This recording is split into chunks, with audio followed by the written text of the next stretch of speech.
नमस्कार दोस्तों, मैं विपुल कुमार शर्मा आप सबका स्वागत करता हूं एसएसबी साइक के यूट्यूब चैनल के ऊपर।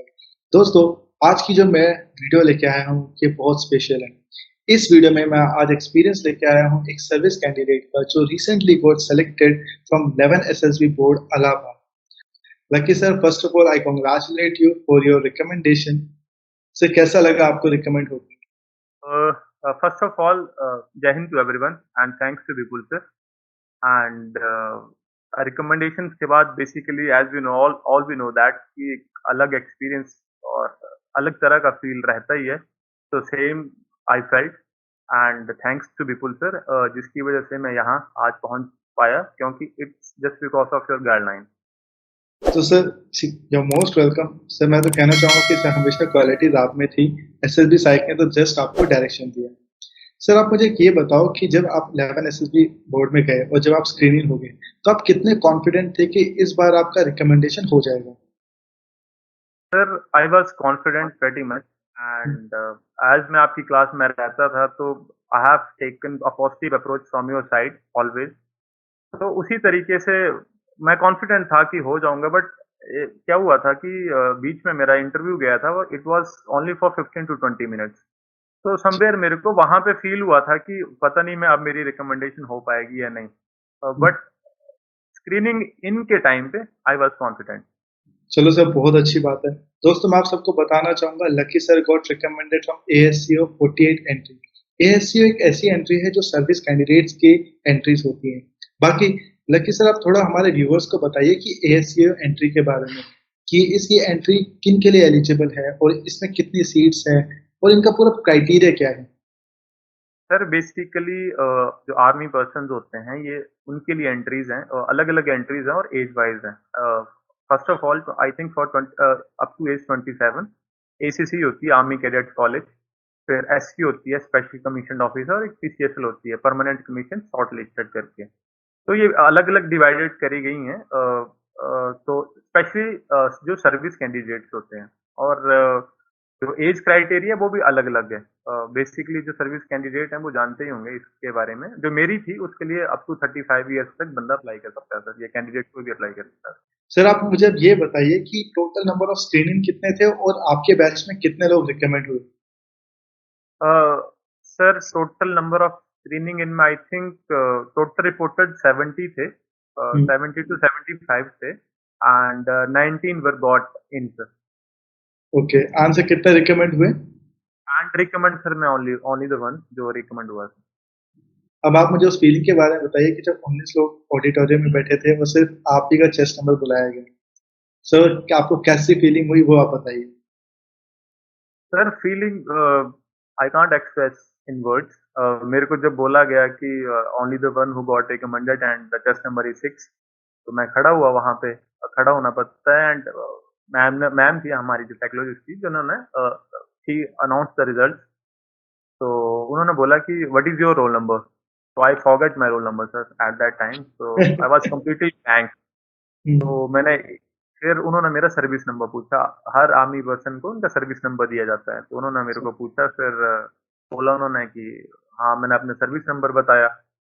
फिर उन्होंने बोला ओके कंग्रेचुलेशंस एंड फिर बाकी स्टोरीज तो फिर मैंने इमीडिएटली कॉल करी घर वालों को and you also one of them जो मैंने जिनको फटाफट कॉल करके बताया। सर, मैं यहीं पे मैं सर एक आपसे क्वेश्चन पूछना चाहूंगा। तो सर, सबसे पहला कॉल आपने किसको किया और सबसे पहले आपने किसको बताया और रेस्पॉन्स क्या था उनका? सर मैंने I call to my brother but his phone was not reachable, younger brother. तो मैंने फिर मदर को कॉल करा and she was on waiting at that time on phone. हाँ, तो आई वाज लाइक कि वो मेरा कॉल पिक नहीं कर रही, मतलब वो लंबी कॉल चली जा रही है उनकी बात कन्वर्सेशन किसी के साथ। फिर जब करा मैंने उठाया उन्होंने, तो मैंने बताया कि ऐसे-ऐसे मैं रिकमेंड हो गया हूँ। तो but it was not like कि बहुत सरप्राइज़ था उनके लिए। इट्स जस्ट लाइक कि अच्छा आप रिकमेंड हो गए, ओके हाँ, okay, okay congratulations and all, बस यहीं तक। मतलब आई वाज़ एक्सपेक्टिंग मोर कि हाँ, सारे रोएँगे या ऐसा कुछ होगा। तो वैसा कुछ नहीं था। फिर मैंने 1-2 फ्रेंड्स को कॉल करी and as well as I called to you and बताया मैंने कि it's happened and just because of you and उसी टाइम मैंने आपको मैसेज भी करा था अपने ग्रुप में। जी सर, जी सर। और सर फिर मुझे ये बताइए कि चलो आप एक लौते जब रिकमेंड हुए, तो फिर बाकी बहुत सारे कैंडिडेट्स होंगे जिन्होंने आपसे आके बहुत सारी टेक्निक्स पूछी होगी।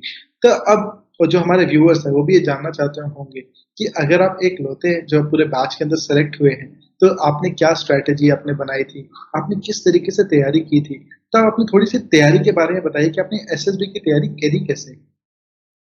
Sir, actually, I have started my preparation in 2019 under the guideline of my younger brother, who is two-time conference out. तो मैं उसकी गाइडलाइन के चलते ही मैंने अपनी तैयारी शुरू करी थी सर। एंड उसने जो स्टार्टिंग में मुझे बताया था कि फर्स्ट ऑफ ऑल मैंने जाना कि उसमें एसएसबी में होता क्या-क्या है, कौन-कौन से टेस्ट हैं, साइकोलॉजी है, उसमें क्या-क्या आता है। हुँ, फिर आपका इंटरव्यू पार्ट है, फिर जीटीओ में कौन-कौन से टेस्ट कंडक्ट होते हैं, वो सारा मैंने पहले जाना उसको अच्छी तरीके से यूट्यूब के ऊपर हर जगह और जो फ्रेंड्स थे, जो कॉन्फ्रेंस आउट हुए थे, उनके थ्रू पता करा। फिर स्टार्ट करा सर धीरे-धीरे जैसे स्टोरीज़ राइटिंग स्टार्ट करी तो ऐसा नहीं है कि एक स्टोरी ली फिर मैं I have started observing the things. My जी, younger brother told to me कि अगर तुम्हें मतलब if you are walking on the road and try to make the stories how could you improve that thing if you seeing कि वहां पे एक गड्ढा है तो आप उसको कैसे इम्प्रूव कर सकते हो उसके पीछे क्या क्या कहानी हो सकती है। हुँ, तो इस तरीके से स्टार्ट करा as well as sir lecturette की मैं प्रैक्टिस करता रहा उसको मैं सुनाता था even I use to deliver the lecturette in front of my office mates. तो वो 3 मिनट का लेक्चरेट हुआ करता था मैं उनके सामने मतलब बोलता था उसको। तो सर एंड एक क्वेश्चन पूछूँगा मैं आपसे कि जब आप अपने अपने जब कलीग्स के सामने ही आप लेक्चरेट बोलते थे, तो तब क्या आपको थोड़ा-सा फ़ील नहीं होता था कि थोड़ा-सा शर्म आना या थोड़ी-सी घबराहट या अंडर कॉन्फिडेंस? तो ये सब फीलिंग है जो बहुत लोगों में आती है, तो आपने इसको ओवरकम कैसे किया? सर बिल्कुल आती थी और बिल्कुल लगता भी था और वो भी बोलते थे कि हाँ, क्या कर रहा तू ऐसे करके। बट ऐसा है कि sir I think practice only the one thing जो कि आपकी हर चीज़ को इम्प्रूव कर सकती है, हर चीज़ को। तो मैंने एग्ज़ैक्ट वही जैसे पहली बार जब मैंने डिलीवर करा लेक्चरेट या लेक्चर उन in front of them so it was not so well and मैं I was nervous at that time but when I was repeating the same thing again and again तो वो hardly मतलब जब मैं 4th या 5th lecture उनके सामने deliver करा तो मैं काफ़ी ज़्यादा उसमें इम्प्रूवमेंट हो चुकी थी। तो मैं अपने एकदम भा आपने सो वैसे ही मैं अपने भाई को भी वो डेली मैं 2 लेक्चर उसको सुनाया करता था। लेक्चर्स उसने मेरे मॉर्निंग में उसने मुझे दे देने 2 लेक्चर्स और मैंने शाम को उसको सुनाने तो मुझे कॉन्फिडेंस आ गया था सर। तो before going to the SSC I was ready with I I think 60 to 70 lectures और कुछ भी आ जाता उसमें लेक्चर्स या GD topics and lastly sir जब जाने से पहले इससे पहले तो मैं आपके चैनल पे नहीं था जी, but before 1 month prior to my SSB तो मुझे मैंने आप जीडी कंडक्ट करवाते हो, आप पीपीटीटी भी कंडक्ट करवाते हो। तो मैं जी, उन सब चीज़ों को देखने लगा और आप किसको मतलब किस तरह के रिव्यू दे रहे हो कि आपकी ये गलती है, आपको यहाँ इम्प्रूवमेंट करना चाहिए। तो जितने भी लड़के थे, मैं उस चीज़ को फ़ॉलो किया करता था कि हाँ, मैं वहाँ पे बैठूँगा अगर जीडी चलेगा तो मैंने इस तरीके से वहाँ पे बात करनी है, कब कैसे पॉइंट देना है, किस तरीके से किसी को काटना नहीं है। हुँ, इवन इवन मैंने सुना था कि आपने कि अपने ही पॉइंट्स नहीं देने हैं कि अगर दूसरा भी देता है तो आपने एप्रिशिएट करना है इस चीज़ को। मैं वो करता रहा सर और मैं सुनता रहा इवन आपके जो जैसे जीडी टॉपिक्स थे, कुछ एक जीडी हुँ, टॉपिक्स डाले थे आपने, उसमें आई थिंक कोरोना के चलते एक जीडी टॉपिक था सर जिसमें आपने बोला था कि कोरोना के चलते मेन अभी क्या चीज़ की ज़रूरत है, एम्प्लॉयमेंट है या कुछ है, तो एक एग्ज़ैक्टली हेल्थ भी था। हुँ, तो हेल्थ किसी भी बच्चे ने नहीं लिया था, तो आपने बोला कि अगर मैं होता तो मैं हेल्थ लेता। जी, तो सर मैंने ना हेल्थ को फिर पूरा रेडी कर लिया, आपके मुँह से सुनते ही मैंने ए टू ज़ेड पूरा डाटा इकट्ठा कर लिया कि क्योंकि मुझे पता था कि ये सेम चीज़ वहाँ वहीं भी होने वाली है और हो सकता है ये चीज़ आए भी। हुँ, तो इसी तरीके से सर किसी को देख के या मैं हर किसी को पूछता रहता था, अगर कॉन्फ्रेंस आउट है तो I used to call to him even कि इट डज़न्ट मैटर कि वो हो पाया या नहीं, बट हुँ। उसका एक्सपीरियंस लेते थे। So in that way sir I prepared. तो सर अब मैं आपसे पूछना चाहूँगा कि आप बहुत टाइम से प्रिपेयर कर रहे हो, फिर आपका एसएसबी साइट के बारे में कैसे पता चला? और कहाँ से पता चला?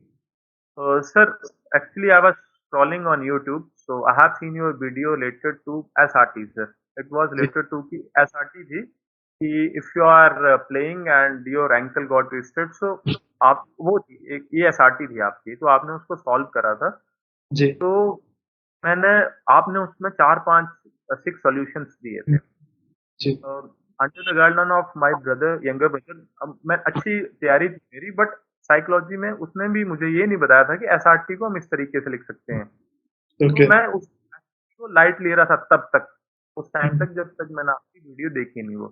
फिर जब मैंने आपकी वीडियो देखी तो इमीडिएटली मैंने कॉल करी फिर ज्वाइन करने के लिए, क्योंकि मैं बहुत ज़्यादा इम्प्रेस हो गया कि आपने साइकिल उसको एसआरटी को इस तरीके से मतलब, और मैंने वही स्ट्रैटेजी यूज़ करी सर। तो एंड सर। जब सर। इवन साइकोलॉजी में मैंने sir I have completed only 30 SRT sir, SRTs.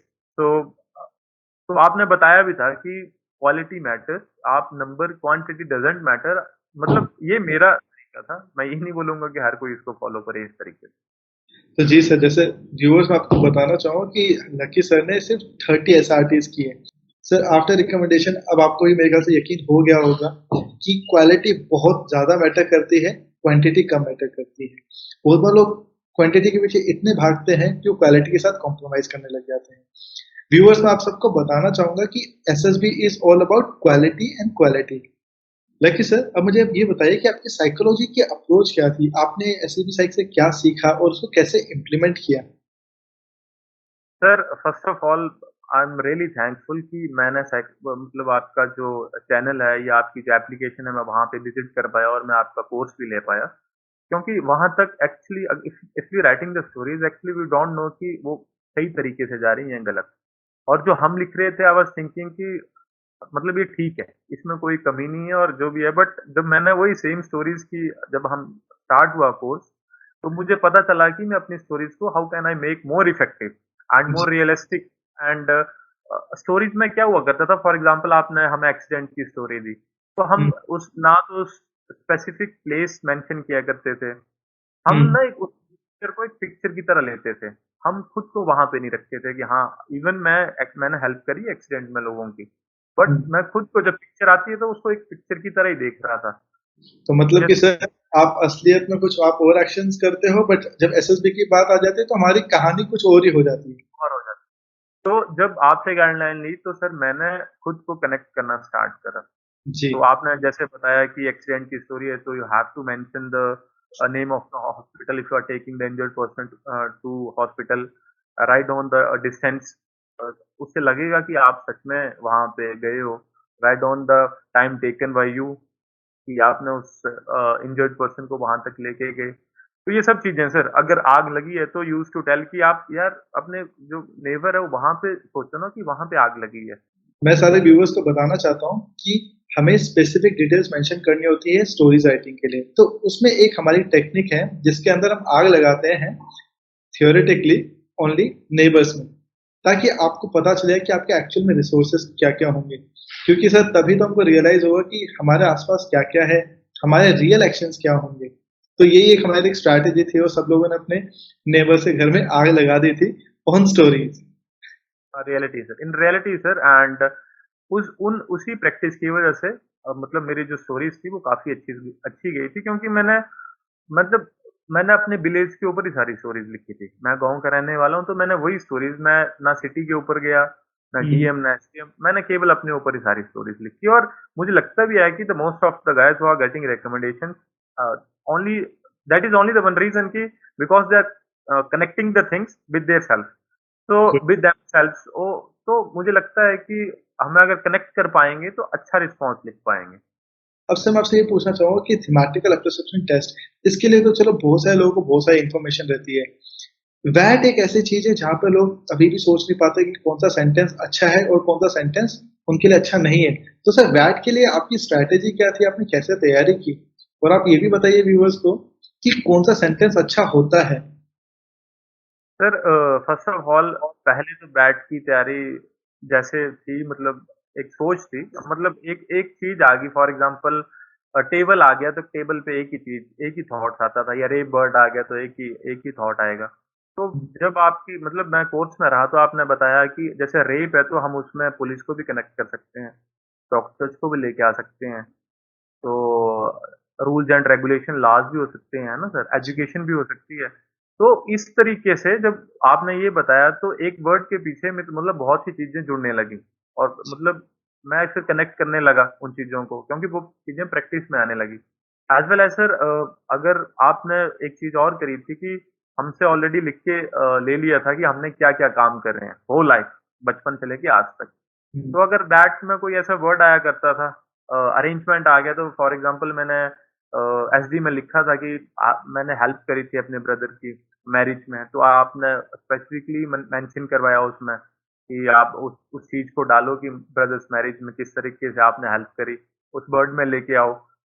तो एज सर आपने जैसे मैं वॉलीबॉल प्लेयर हूँ, तो for example you told me कि how you connect that word या वॉलीबॉल को how you can mention the volleyball in sports. For example there is a word like sports, तो आप उसमें वॉलीबॉल को स्पेसिफिकली मेंशन कर सकते हो ताकि जो अगला साइकोलॉजिस्ट है उसको पता लग पाए कि आप इन रियलिटी वॉलीबॉल खेलते हो। तो सर एक बात बताइए कि पहले आप अगर वर्ड स्पोर्ट्स आता तो आप किस तरीके के सेंटेंस बनाते थे? और आपने एसएसबी साइट जॉइन करने के बाद आपके सेंटेंस में चेंजेस क्या हैं? सर पहले जैसे फॉर एग्जांपल एक स्पोर्ट्स का वर्ड रहेगा तो मैं सीधा लिख देता था कि स्पोर्ट्स कीप्स अस हेल्दी, इस ओके। तरीके से।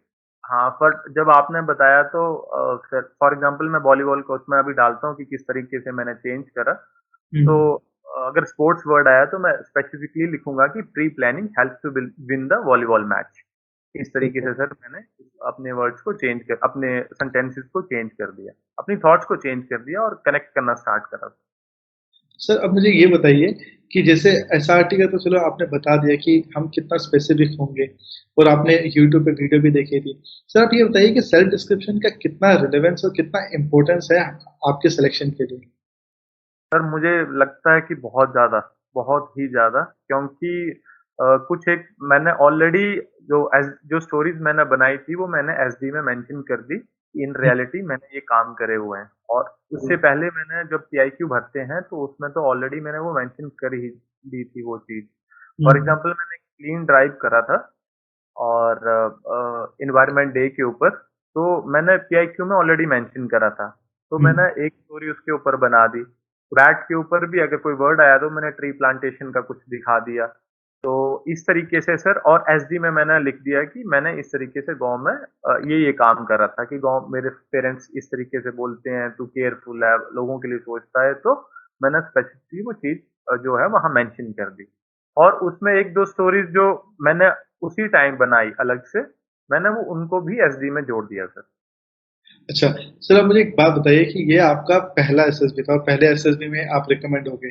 तो फर्स्ट एसएसबी हमेशा स्पेशल होता है, आपको बहुत सारी चीज़ पहली बार आप फेस कर रहे हो, तो पहली बार आप अटेंड करते हो। तो सर आप ये बताइए कि सबसे बेस्ट मोमेंट क्या था आपके एसएसबी का एक्सपीरियंस का?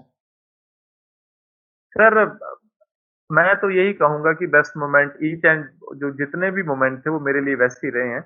और हुँ, जस्ट साइकोलॉजी करके आया था तो थोड़ा एक कॉन्फिडेंस आ जाता है ना कि हाँ यार अच्छी गई है। क्योंकि हाँ। मैंने लगभग सारी स्टोरीज़ अपने साथ कनेक्ट कर दी थी एंड 58 मैंने बैट कर दिए थे। एसआरटी मैंने 30 करी थी, बट मुझे पता था कि मैंने आपकी स्टोरी सुनी थी कि आप कैसे रिकमेंड हुए थे और कितनी-कितनी एसआरटीज़ आपने लिखी थी। तो वहाँ पे मैं सर कॉन्फिडेंस हो गया था। तो बाकी सर मैं ये नहीं बोल सकता हूँ कि एक अलग से ही कोई पर्टिकुलर बेस्ट मोमेंट था, सारे बेस्ट थे और हुँ। हर जगह मुझे नई-नई चीज़ सीखने को मिल रही थी। तो सर लेकिन सर आप ये बताइए कि जैसे आपने आपने बताया कि आपका इंटरव्यू गया था सिर्फ़ 15 से 20 मिनट का। सर जब 15 या 20 मिनट बाद आपको जब भेज दिया, तब आपको कैसी फीलिंग आई? सर फीलिंग मैं मैं क्या बता सकता हूँ, मैं बहुत ज़्यादा नर्वस फ़ील कर रहा था। क्योंकि इट वाज़ लाइक कि मैं अंदर से भरा हुआ था एंड उन्होंने मेरे को पूछा ही कुछ नहीं। मतलब मैंने सब नॉलेज इकट्ठा करके रखा था, जैसे मेरे फादर आर्मड में, तो मैंने आर्मड की हर चीज़ पढ़ के रखी थी, इन्फेंट्री पढ़ के रखी थी, आर्ट हर ए टू जेड जो मतलब क्रॉस क्वेश्चन्स हो सकते थे मेरे से, वो सब रेडी थे। बट वो वहाँ तक सर जो थे वो गए ही नहीं। वो मतलब ऊपर-ऊपर से पूछ के, हाँ, हुँ, ठीक है, गहराई में भी गए, बट इतने ज़्यादा नहीं गए जितना मैं सोच रहा था कि जाएँगे, तो इसलिए मैं सोच रहा था कि जो मेरा था अंदर वो मैं बाहर निकाल ही नहीं पाया। इसलिए उस टाइम थोड़ा सैड फ़ील हुआ था, उस टाइम पे कि अभी पता नहीं रिकमेंडेशन हो पाएगी या नहीं। फिर जी। फर्दर सर जीटीओ आया मेरा, अच्छा गया, बहुत अच्छा गया। बट कमांड टास्क ना मेरे को बहुत ईज़ी मिला, जिसको मैंने 7 5-7 मिनट में कंप्लीट कर दिया। हाँ, तो फिर सर जीटीओ में क्या हुआ कि मैंने सुना था कि if you are getting the command task like if you have to bomb defuse वाला सर। हुँ, तो मेरे को जब कमांड टास्क मिला तो वो बहुत ईज़ी था मेरे लिए, क्योंकि वो मैंने 5-7 मिनट में कंप्लीट कर दिया। तो आई वाज़ थिंकिंग कि अब इतना ईज़ी टास्क मेरे को मिला हुआ है, तो अब तो सिलेक्शन का मतलब कोई तुक ही नहीं बन जाता है, क्योंकि मुझे लग रहा था वैसे, बट चलो वैसा हुआ नहीं। तो this was the feel during, जो मेरे को उस टाइम पे थोड़ा ये लगा था कि पता नहीं अब सिलेक्शन हो पाएगी या नहीं। सर फिर मुझे ये बताइए कि जब आपको कमांड टास्क आपको इतना आसान मिला, तो आपका प्रोग्रेसिव ग्रुप टास्क और आपका हाफ ग्रुप टास्क वो कैसे गया था? और उसमें आपने किस तरीके से परफॉर्म किया था? Sir, to be frank, in PGT and HGT, I think I have given only 2 to 3 ideas in PGT, and I think only one idea in HGT. But मेरी अप्रोच ये थी कि मैं इस तरीके से नहीं था कि only I have to give the solution. So if I was not getting any solution, I used to call the another mate and I was telling to them कि if they want to come here, so they could, and मैं अपना place replace कर रहा था उनके साथ। तो I notice कि जो अनदर पर्सन थे, दे वर लाइक कि only they have to give the solution. तो ओके, मुझे लगता है कि उस टाइम हमें ऐसी अप्रोच नहीं रखनी चाहिए, क्योंकि पीजीटी एंड एचजीटी दोनों ग्रुप टास्क हैं। तो अगर हम हमें तो एक अपने ग्रुप को साथ में लेके चलना है।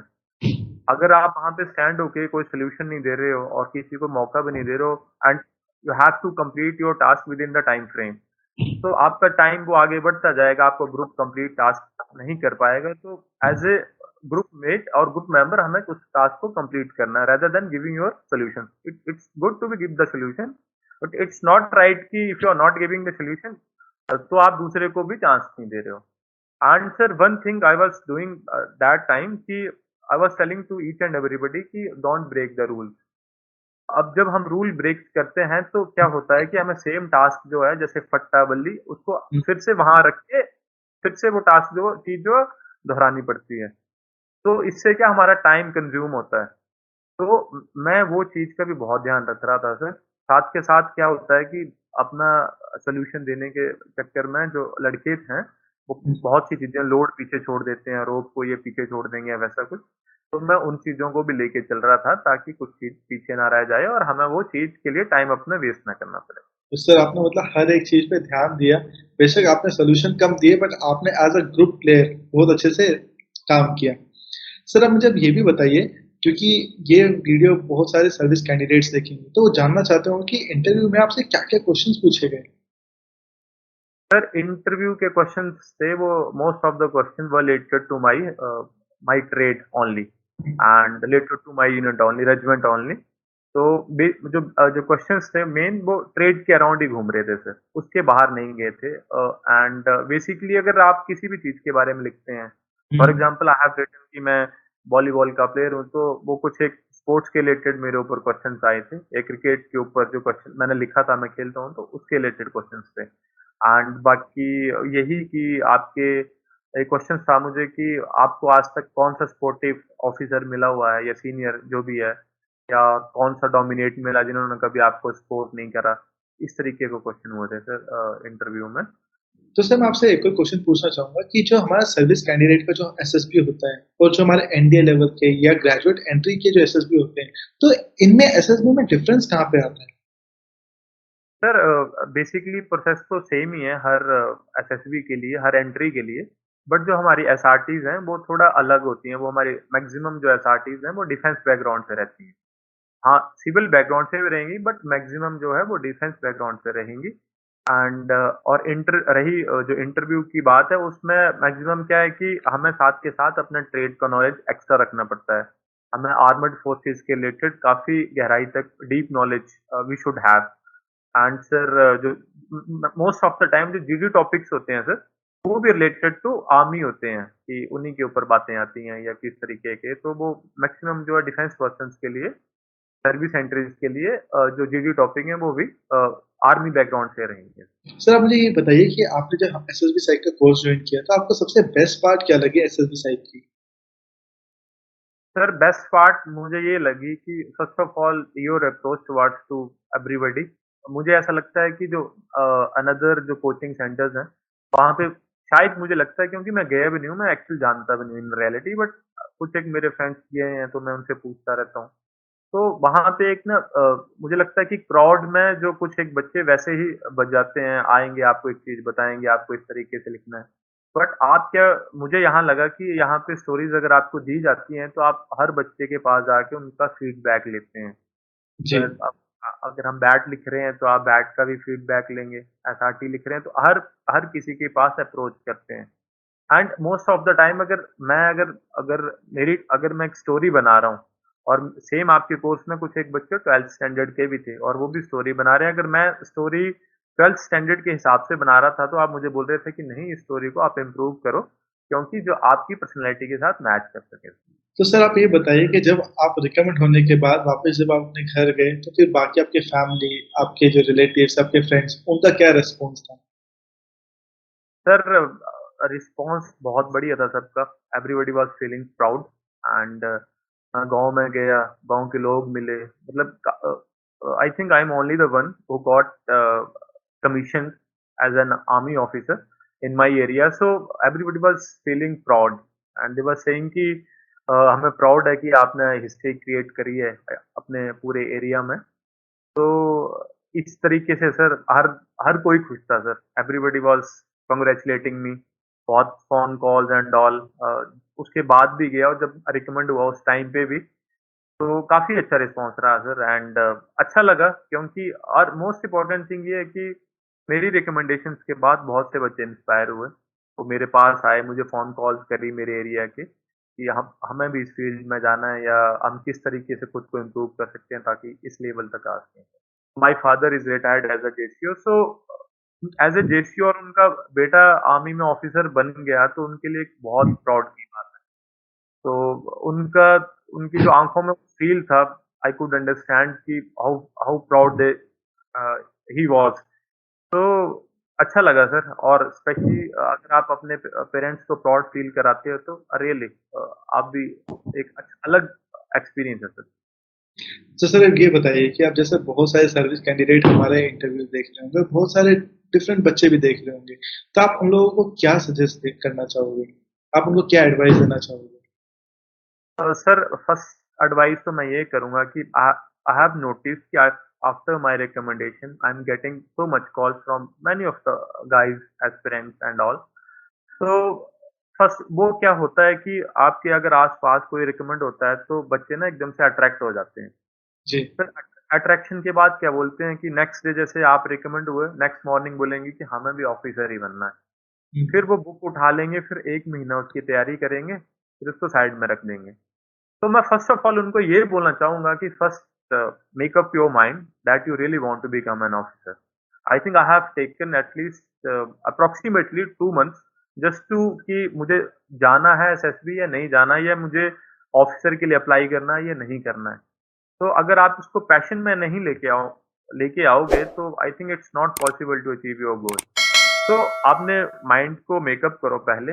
इन रियलिटी आप जाना चाहते हो, तो आप इस पे ट्राई करो एंड आपके वर्ड्स हैं सर कि सब आसान है, सब हो जाएगा, कोई मुश्किल नहीं है, बहुत आसान है। मैं यहाँ पे जो मेरे को पूछ रहे थे, मैंने सबको यही बोला कि बहुत आसान है, ताकि वो इंस्पायर रहें, कहीं उनमें डर ना बस जाए कि मैंने देखा है कि बहुत से रिकमेंड होने के बाद बोलते हैं कि बहुत ये करना पड़ता है। हाँ, मेहनत तो लगेगी, बट ऐसा भी नहीं है कि हम कर नहीं सकते हैं। हो जाता आसान है।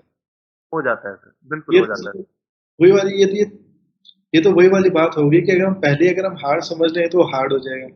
बट अगर पहले हम सोचते हैं कि आसान है तो आसान हो ही जाता है। तो एक तरीके से साइकोलॉजी की टेक्निक होती है कि माइंड को हम बता देते हैं कि हाँ, हम ये कर सकते हैं।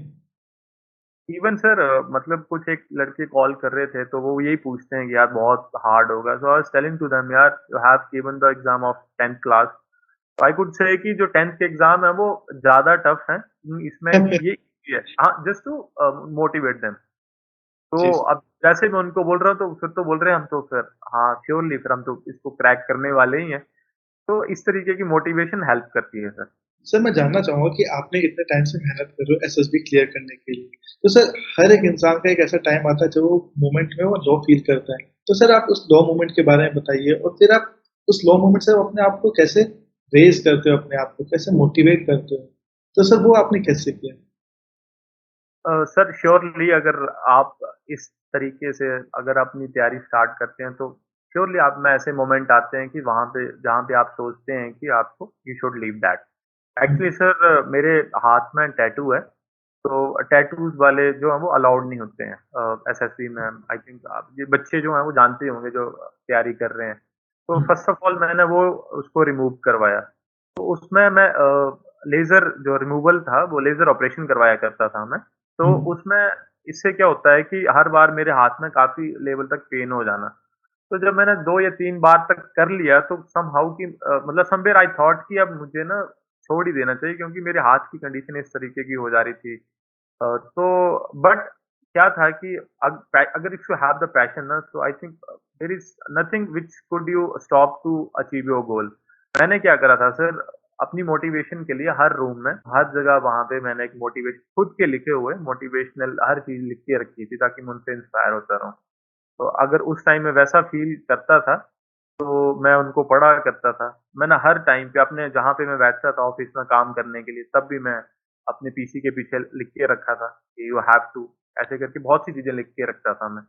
एंड जब कभी मैं इस चीज़ से मतलब काफ़ी ज़्यादा अगर if I am feeling sad तो I used hmm, to call my younger brother कि यार मैं इस तरीके से क्या होता था कि समवेयर समटाइम्स क्या कि मैं इतनी प्रैक्टिस करता था स्टोरीज़ की तो आइडियाज़ नहीं आते हैं। तो फिर जी। आदमी बोलता है कि मैं इतनी टाइम से प्रैक्टिस कर रहा हूँ and even after that I am not getting the ideas. तो I used to call to my younger brother तो मैं बोलता था कि यार I am not getting the ideas even I have done lot of practice. तो used to tell कि यार ये ऐसी सिचुएशंस आती हैं। तो आप अगर आ रही हैं तो 1-2 दिन के लिए ब्रेक लो बट हुँ, फिर से स्टार्ट करो। तो this was my strategy sir. Great sir. तो सर आखिर में मैं आपसे ये क्वेश्चन पूछना चाहूँगा कि आप हमारे सारे व्यूअर्स को या बाकी लोगों को एसएसबी साइट कितना रिकमेंड करना चाहोगे? सर मैं तो 100% ही करूँगा क्योंकि मेरे आई थिंक मेरे काफ़ी जो मेट्स थे जो एसएसबी में जो ऑलरेडी आपके कोर्स को जॉइन कर चुके हैं एंड मैं सबको यही बोलूँगा कि दे शुड आल्सो जो देख रहे हैं ईज़ी है, टाइमिंग बहुत अच्छी है 7 से 9 2 घंटे की क्लास है 1 मंथ के लिए। हुँ, ईज़िली आप इस क्लास को अटेंड कर सकते हो। और दूसरी बात ये है कि आप हर टाइम अवेलेबल हो। ऐसा नहीं है कि आप कोर्स छोड़ के चले गए तो आप आपको कॉल नहीं कर सकते हैं। हुँ, मैं आपको इवन जब एसएससी में था उस टाइम भी मैंने आपको कॉल करी थी स्क्रीनिंग पे कि मुझे अब क्या करना है, आप गाइड कर रहे थे कि इस तरीके से करो। तो बड़ी मुझे लगता है कि मेरे हिसाब से तो करना चाहिए बाकी इट डिपेंड्स अदर्स बट मेरे हिसाब से तो हर किसी को इसको जॉइन करना चाहिए। तो दोस्तों, लकी सर ने बात एकदम सही है कि SSB site is always with you. आप मेहनत कीजिए, हम आपसे 10 गुना ज़्यादा मेहनत करेंगे। मैं आप लोगों को ये बताना चाहूँगा कि एसएससी बहुत ही आसान प्रोसेस है। कुछ लोग सोचेंगे सर कैसी बात कर रहे हो? हमने 8 बार एसएसबी दे लिया, हमने 9 बार एसएसबी दे लिया और आप कह रहे हो सबसे आसान है। सर मैं तो कहता हूँ कि एसएसबी आसान है क्योंकि आपको सारी पिक्चर्स आपको पता है, आपको बैट के वर्ड्स पता है, एसआरटीज़ के क्वेश्चन्स पता है। एक तरीके से आप ये देख लीजिए, आप जस्ट एक क्वेश्चन पेपर आपको पहले ही दे दिया है। हम दिक्कत क्या करते हैं, हम दूसरे लोगों से आंसर्स पूछने लग जाते हैं। हम खुद से तो अपने आइडियाज़ नहीं जनरेट करते, बट हम दूसरों पे ज़्यादा विश्वास करने लग जाते हैं। दोस्तों, इंटरव्यू की भी बात करें, मैं आपको बताना चाहूँगा मैक्सिमम इंटरव्यू के क्वेश्चन्स तो आपको पता ही हैं। दिक्कत क्या होती है बस हम खुद से आंसर नहीं ढूँढते, हम ये ढूँढते हैं कि रिकमेंडेड कैंडिडेट ने क्या आंसर किया। दोस्तों मैं बताना चाहूँगा कि रिकमेंडेड कैंडिडेट भी अगर वापस शायद इंटरव्यू देने जाए, वापस अगर वो एसएसबी देना जाए, तो शायद वो वापस स्क्रीन आउट हो सकता है, वो वापस कॉन्फ्रेंस आउट हो सकता है। आप लोग तो गए होंगे एसएसबी के लिए, तो आपने देखा होगा कि पहले तो सिर्फ स्क्रीन आउट और कॉन्फ्रेंस आउट की लाइन लगती थी। अब तो एक और लाइन बनती है जिसमें सिर्फ रिकमेंडेड कैंडिडेट्स होते हैं। तो दोस्तों, मैं ये नहीं कह रहा कि वो लोग गलत पढ़ाएँगे, मैं ये कहना चाहता हूँ कि आप लोग अपने ऊपर सबसे ज़्यादा विश्वास करें। दोस्तों, मैं आप सबको बताना चाहूँगा कि लकी सर हमारे 29th रिकमेंडेशन थे और अभी recently we got an another recommendation Vaishnavi Sharma का। वैष्णवी शर्मा ने भी फर्स्ट एसएसबी में ही रिकमेंडेशन अपना ले लिया है। दोस्तों, ये वीडियो आपको कैसी लगी आप बिल्कुल हमें कमेंट बॉक्स में बताइए। अगर आपको सर्विस एंट्री के regarding if you have any question please do mention in a comment box. Lucky sir या मैं डेफिनिटली आपको रिप्लाई करेंगे ताकि आपकी हर एक क्वेरी सॉल्व हो। आप लोग एसएसबी साइट की मोबाइल एप्लीकेशन आप लोग डाउनलोड कर सकते हो प्ले स्टोर से। ये सारे लिंक्स आपको अवेलेबल होंगे डिस्क्रिप्शन के अंदर। हमारे हर मंथ हमारा बैचेस आते हैं एसएसबी के और हम एक मंथ में सिर्फ हम एक बैच कंडक्ट करते हैं। साथ ही साथ एफ कैट के लिए और बाकी टेरिटोरियल आर्मी के लिए और बहुत सारे हमारे डिजिटल कोर्सेज अवेलेबल हैं जो आप लोग अवेल कर सकते हो by downloading the S S B psych mobile application. तो दोस्तों, जल्द ही हम अगला इंटरव्यू लेके आएंगे वैष्णवी शर्मा के साथ, who is the 30th recommendation of the S S B psych. तो इसी के साथ मैं आप सबसे विदा लेता हूँ। थैंक यू दोस्तों।